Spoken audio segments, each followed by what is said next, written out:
Welcome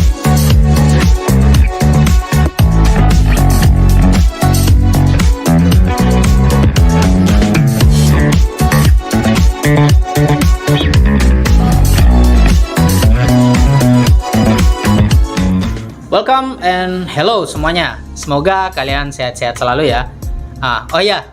Buat yang belum tahu, saya Awal sebagai host dalam show baru ini yaitu Kacamata Awal. Nah, hari ini Sabtu 17 Desember 2022 ya, di ruang lab komunikasi Unisri karena kita belum punya studio independen. Saya akan menemani kawan Awal semua selama kurang lebih sekitar 15-20 menit ke depan untuk ngobrol tentang perspektif bintang tamu kita nantinya. Bintang tamu kita sudah ada di sini nih. Nanti kita perkenalkan ya.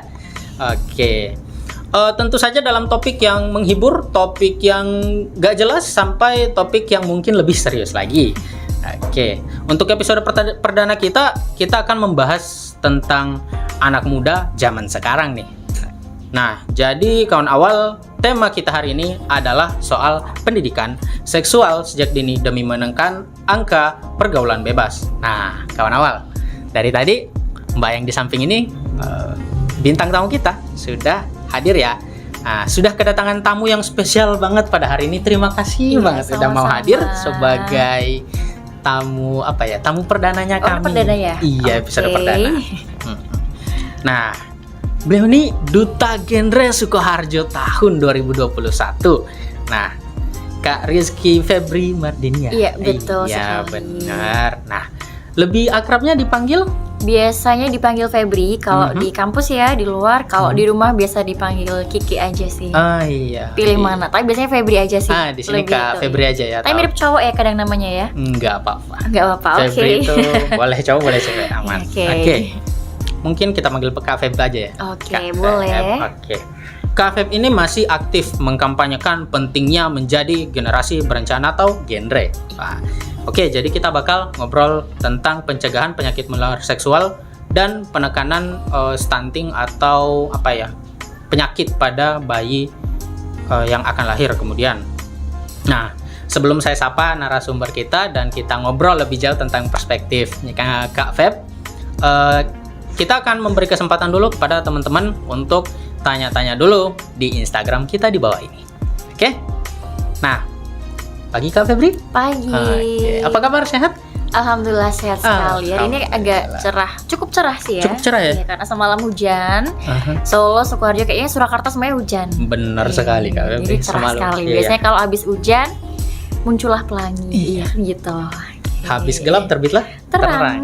Benar sekali. Nah, sekali lagi makasih banget loh udah mau jadi sama-sama. tamu pertamanya kita loh gitu. Ini gak tau banget kalau perdana banget nih ya. Iya. Prepare. Ini episode 1 loh gitu. Oke. Baiklah, kita ke topiknya aja, nggak usah jauh-jauh ya. Karena pertama, show ini tentang perspektif. Oke. Mungkin ini aja ya. Karena mungkin kita tahu Duta Genre itu tentang generasi berencana, tentang masa depan anak-anak Indonesia ke depan dan masa muda. Nah, tapi kalau kita mengambil topik yang agak sensitif ya mungkin dari teman-teman atau mungkin pemirsa yang ada di rumah, ini kalau menurut Kak Febri ini pendidikan seksual itu sepenting apa sih? Gitu. Oke, sebelumnya mungkin di sini teman-teman ada yang belum tahu ya apa itu genre dulu nih. Genre ini sebetulnya adalah salah satu program dari BKKBN ya, di mana genre ini memiliki sasaran tujuannya adalah remaja.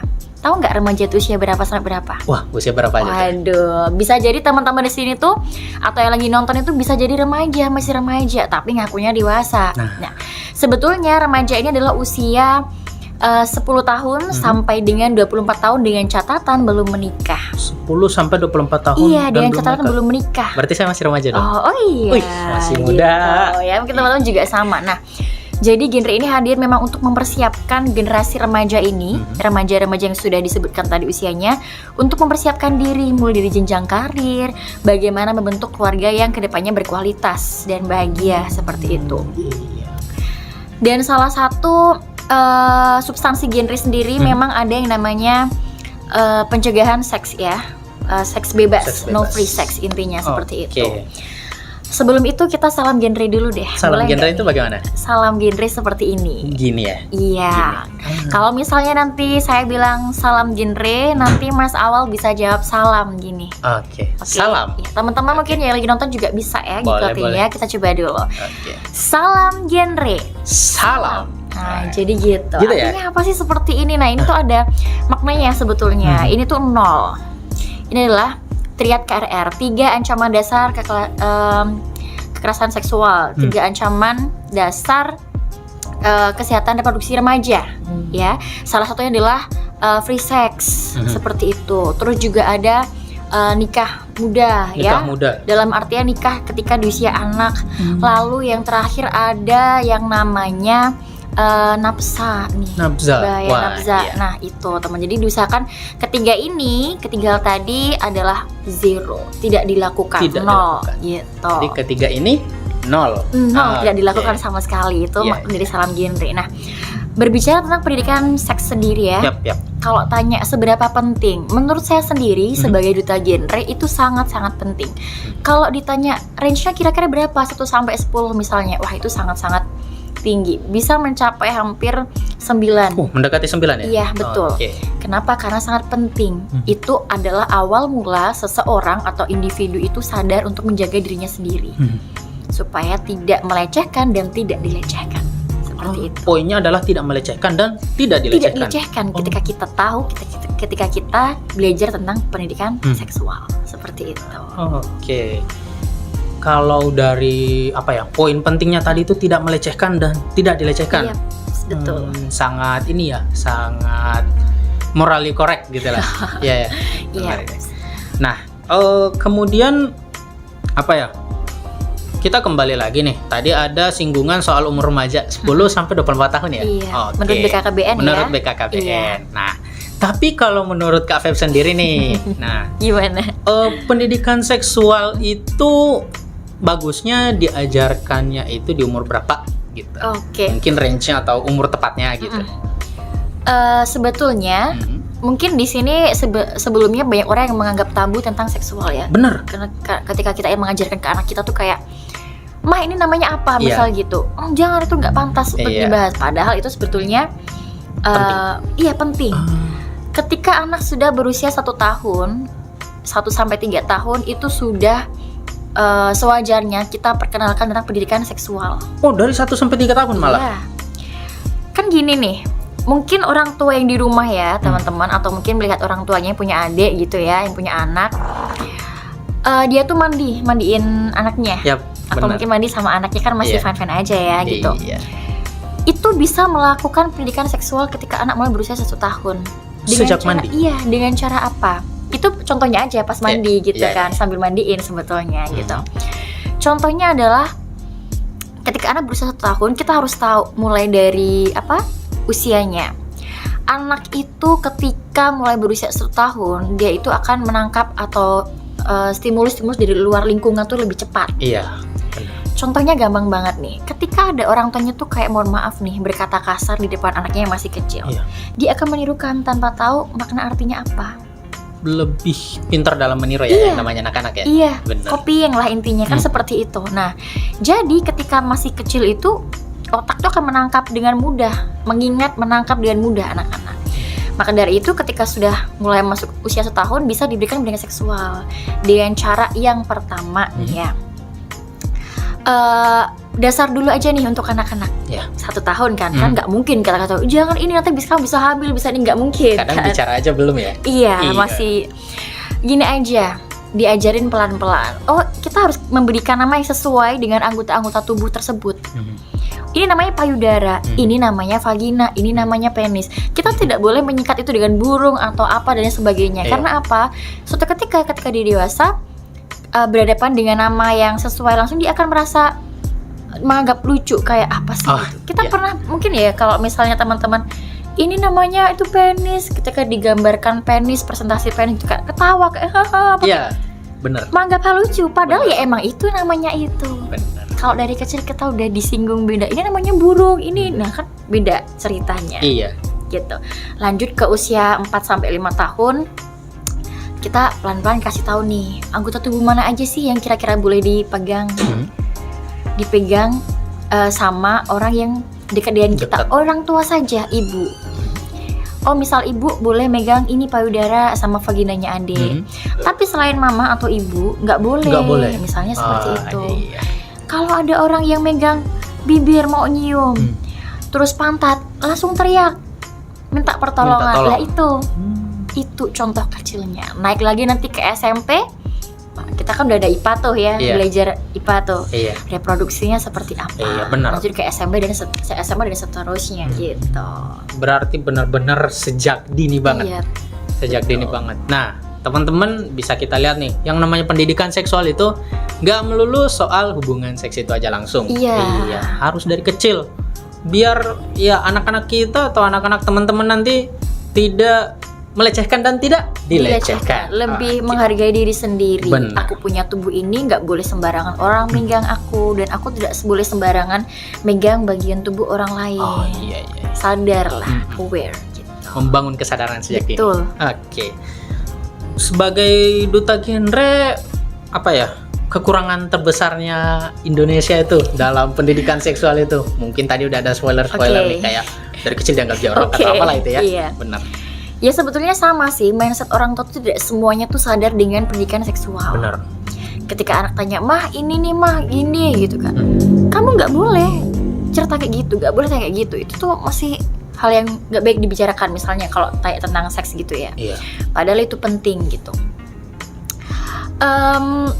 Menurut saya sebagai duta genre tahun 2021 Kabupaten Sukoharjo, untuk pendidikan seks sendiri setahu saya ya, itu di Indonesia masih kurang sekali.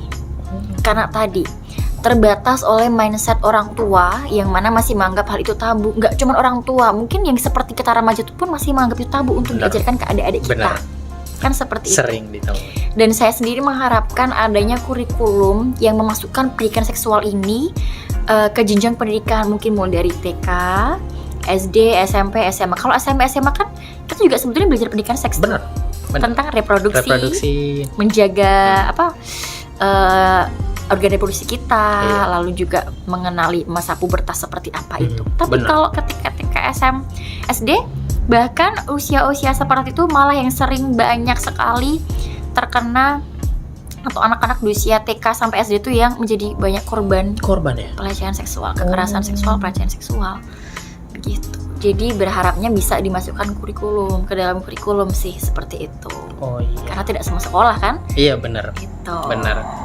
Jadi kalau tidak hanya dari orang tua tapi juga di kurikulum itu penting. Iya, lingkungan dari guru, teman, kita sebagai kakaknya mungkin. Iya. Iya, seperti itu. Iya. Tapi saya tadi agak penasaran nih, kalau kita kembali ke umur kecil itu yang 1 sampai 3 tahun gitu kan, 4 sampai 5 tahun, selain karena anak itu pintarnya mengcopy atau meniru, itu menurut Kak Feb kira-kira ada alasan lain nggak selain itu? Maksudnya kenapa penting diajarkan sejak kecil itu? Iya, karena tadi ya, Mhm. anak kecil itu kan otaknya itu kan masih perkembangannya itu kan masih sel-selnya itu kan berkembangnya kan sampai usia 2 tahun. 1000 HPK, 1000 hari pertama kehidupan. Mulai dari 0 bulan 0 hari di dalam rahim ibu Iya. sampai dengan berusia 2 tahun. Sampai usia 2 tahun. Iya, itu adalah 1000 HPK, 1000 hari pertama kehidupan. Jadi kalau selama 1000 HPK itu teman-teman kurang gizi, ibunya yang mengandung itu jajan seenaknya, berarti tidak peduli dengan gizinya janin tersebut, ya nanti dia ketika lahir akan terjadi stunting, malnutrisi, stunting. Dia anak ini akan lahir dengan keadaan, mohon maaf kalau stunting itu kan pendek, Yap. dan juga diikuti perkembangannya yang turun, baik perkembangan fisik maupun secara motoriknya atau kognitifnya, intelijensinya itu akan turun. Jadi gak gampang gitu kan. Jadi itu tadi, ketika 1000 HPK ini sampai usia 2 tahun ya, kita berikan contoh yang terbaik untuk anak-anak kita berikan pemahaman yang mereka sesuai dengan usia mereka. Karena mereka selain pengkopi yang handal, otaknya ini juga menyerap banyak sekali perilaku, hal-hal baru di lingkungan mereka. Kalau lingkungan mereka jelek, ya sudah, besarnya akan seperti apa yang diingat dari masa kecilnya. Benar. Kalau baik, ya seperti seperti itu. Jadi ditanamkan sejak dini untuk Betul. menghindari hal-hal yang memprihatinkan Iya, ke depannya. betul Oh, sekali.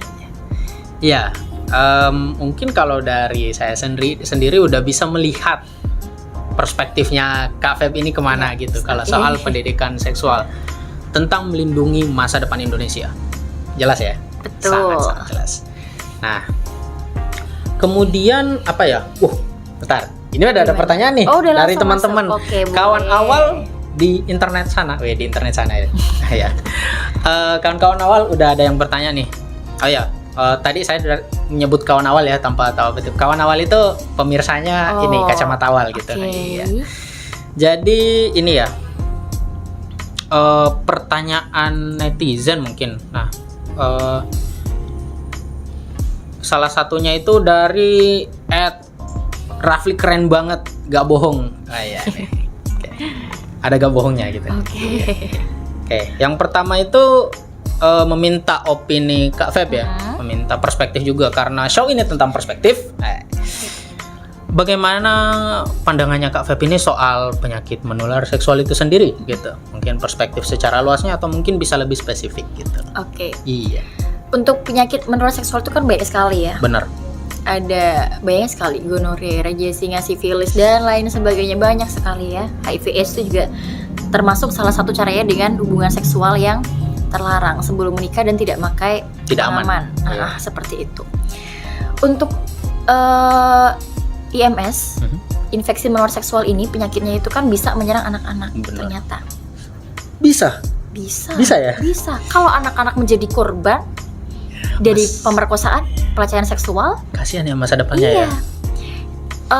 Pelakunya ini kan bergonta-ganti pasangannya, dalam artian dia punya istri misalnya, punya istri, tapi dia juga jajan. Iya, jajan sembarangan. Dia sampai misalnya anak kecil pun juga dia jadikan korban. Kan bisa jadi itu kan, jadi jadi korban, jadi kena infeksi penyakit yang menular juga dia.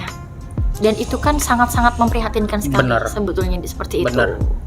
Jadi diharapkan memang IMS ini bisa juga dicegah dari tadi pendidikan seksual. Kita ketahui dulu pendidikan seksual itu seperti apa. Tidak hanya mengetahui dan mencegah, nggak boleh melarang, nggak boleh seks bebas ini. Tapi kita juga ketahui infeksi menular seksual itu pertama dari habit kita dulu nih pertamanya. Yang tadi bergonta-ganti pasangan, apalagi belum halal ya, maksudnya belum nikah kan, kok nikah kan udah ada nih ya. Udah gitu. ada pasangan resmi lah gitu. Betul. Dari ketika kita mulai masa pubertas, ya, kalau cewek kan udah menstruasi nih, haid. Bagaimana cara menjaga reproduksi kita supaya tetap sehat? Kalau cowok kan sudah mimpi basah ya. Bener. Seperti itu. Bagaimana cara menjaga organ kelamin kita itu juga penting. Dan itu penting juga diterapkan kepada anak. Seperti itu. Bahkan sekarang anak SD pun sudah mulai menstruasi. Dulu kalau zaman-zaman dulu tuh kan SMA, SMP kelas 3 tuh baru menstruasi. Sekarang tuh hormonnya tuh lebih beda gitu. Iya, berdasarkan apa? Ketika saya berkunjung dan juga bertemu dengan Gen Rangers ya panggilannya itu. Mas umur berapa? Umur kelas 5 Mbak, kelas 6 SD Mbak. Itu kan sudah beda. Kalau SD kelas segitu aja nggak dikasih pendidikan seks, diraba-raba sama omnya, sama ayahnya kan. Iya ya. Kayak gitu. Udah menakutkan dari sananya ya. Betul. Iya, benar. Oke. Dan juga ini sebentar. Ini ada vaksin juga sebetulnya. Oh, untuk mencegah infeksi menular ini. Wah, kepada adik-adik kita kebetulan yang SD sudah dicanangkan oleh pemerintah sebetulnya. Tapi banyak sekali yang berpendapat untuk apa sih anak kelas 5 SD diberikan vaksin seperti itu. Orang tuh masih mikir kan masih kecil lah, itu justru penting. Kalau kita vaksin mandiri aja ya Mas ya, itu bisa nyampe jutaan loh. Tapi ini disediakan dari pemerintah. Iya. Gratis itu loh. nggak semua gitu kan. Coba cek aja nanti teman-teman infonya ya. Seperti itu. Jadi pemerintah juga sudah berusaha. Kita juga harus mendukung seperti itu. Bagus dong kalau udah ada program kayak gitu ya. Ya, tapi kan balik lagi mindset orang tua dan juga lingkungan itu kan kadang yang membuat kita semakin menjadi bangsa yang tertinggal jauh. Benar. Kan seperti itu. Benar. 5G aja dianggap penyakit. Iya. Oke. Kemudian ini ada satu pertanyaan lagi nih. Iya. Kak Feb. Ini pertanyaan dari Fahmi nggak jelek. Wah, Oke, wah. ada nggak jeleknya gitu ya? Tadi nggak bohong, sekarang nggak jelek. Iya, sekarang nggak jelek. Kalau nggak jelek berarti ganteng dong. Alhamdulillah kayaknya ganteng ya si Fahmi. Masya Allah. Oke. Oke. Nah, ini. Wah, ini juga boleh nih pertanyaannya nih. Oke, pandangan positif negatifnya pernikahan di usia dini. Mungkin menurut perspektif Kak Feb itu usia dini itu berapa gitu kan? Kalau menurut Kak Feb itu sendiri itu bagaimana? Mungkin positif negatifnya atau bahkan hanya positif atau bahkan hanya negatif aja gitu. Oke. Kalau berbicara tentang nikah usia anak ya, bukan usia itu dini ya, tapi nikah di usia anak gitu Usia ya. anak. Oh, iya. Ada undang-undang yang mengatur bahwa menikah untuk laki-laki dan perempuan itu batasnya adalah 19 tahun. Itu udah paling mentok dengan catatan adanya dispensasi dari pengadilan dan KUA sebetulnya. Itu udah dengan catatan ya? Iya. Itu paling 19 tahun itu. Tapi kalau di BKKBN oke, silakan menikah di 19 tahun, tapi dengan catatan menunda usia kehamilan. Jadi menunda dulu kehamilannya. Kok bisa ditunda? Kenapa? Karena kalau di BKKBN itu ada yang namanya 2125 keren. 2125 keren. Kalau dari programnya Pak Ganjar sendiri, khusus di Jawa Tengah, ada yang namanya Jo Kawin Bocah. Apa? Jo Kawin Bocah. Ojo Jo kawin bocah. Kawin Bocah. Ojo menikah anak di usia anak ini. Tadi, ya. Iya. Kalau BKKBN sendiri batas minimal standar untuk menikah bagi perempuan adalah 21 tahun. Perempuan 21. Iya. Kalau 25 tahun itu untuk cowok. Kenapa sih harus ada batasnya seperti ini? Karena dilihat dari beberapa aspek. Aspek kesehatan, ekonomi, sosial, aspek kesehatan. Anak perempuan yang menikah di usia 17 tahun misal dan hamil, langsung hamil misalnya. Kira-kira fisiknya gimana? Panggulnya udah siap belum? Ada Kurang darah, siap iya, gitu ya. ada janinnya nanti. Kan dilihat dari itu semua kesehatan. Iya. Seperti itu. Kalau cowok di usia 17 tahun ini udah mapan belum kira-kira? Udah bisa beliin susu anaknya belum? Betul. Oke, kalau dia kerja atau punya perusahaan gede, tapi lihat lagi mentalnya apakah sudah matang mengelola rumah tangga, emosinya seperti apa? Iya. Kan seperti itu. Iya. Betul sekali. Kadang di umur segitu masih pada mau main-main Labil, dulu. iya, gitu main-main dulu Main-main kan. dulu. Saya pernah menemui satu kasus memvisum salah satu ibu hamil. Dia perempuan menikah 17 tahun, punya anak 17 tahun dan sudah punya baduta. Hamil lagi. Mudah sekali ya? Iya. Karena apa? Karena kecolongan, married by accident. Itu sangat menyedihkan sebetulnya. Kembali lagi pentingnya pendidikan seksual ya, Betul. teman-teman. Married by Tolong. accident. Pendidikan juga hilang karena udah males masuk sekolah, takut diajakin teman. Padahal pemerintah sendiri juga terus giat untuk tetap mendapatkan pendidikan bagi misalnya korban pelecehan yang mungkin sampai hamil. Iya. Seperti itu tetap, tapi kan kadang orang udah malu duluan. Udah malu duluan, belum lagi Kan rugi social banget ya. judgment Betul, gitu kan. rugi banget kalau udah sampai terjadi hal seperti itu. Iya, benar. Pendidikan, kesehatan semuanya, dan terjadi stunting pastinya. Stunting, malnutrisi itu sangat-sangat Kurang energi kronik. Iya. Seperti itu. Oke. Wah, tadi itu perspektif yang sangat-sangat luar biasa ya. Bisa diambil sebagai pelajaran teman-teman. Tolong pendidikan seksualnya diperkuat, dijaga soal pergaulan bebasnya dan lain-lain ya. Tolong banget. Itu tadi ilmu yang kalau istilah sekarang itu daging semua gitu ya. Istilahnya Daging sekarang semua. daging semua, Oke. ilmu semua gitu. Iya. Oke. Nah, nggak lupa kami ucapkan banyak-banyak terima kasih banget Sama-sama. buat Kak Febri. Oke, yang telah berkenan hadir untuk sekali lagi ini episode perdana. Semoga berikutnya kita bisa mendapatkan studio independen. Tolong. Amin. Amin ya. Juga mendoakan ya di sini ya, Amin. supaya nanti bisa sering-sering di studio sendiri Boleh kan. banget. Oke. Oke. Ya, saya Awal, Fitri Hadi Syawal, Fitri Hadi Syawal Mustafa yang mana aja bersama kru produksi dan Kak Febri sebagai Duta Genre Sukoharjo tahun 2021. Ya, mohon maaf jika ada kesalahan ya. Kami undur diri, cabut dulu. Kacamata Awal, show ini tentang Tentang perspektif. Oke, terima kasih. Oke. Tepuk tangan dari tim produksi juga. Terima kasih. Tim produksi kalian hebat. Kami juga hebat. Iya. Terima kasih banyak. Sama-sama. Oke.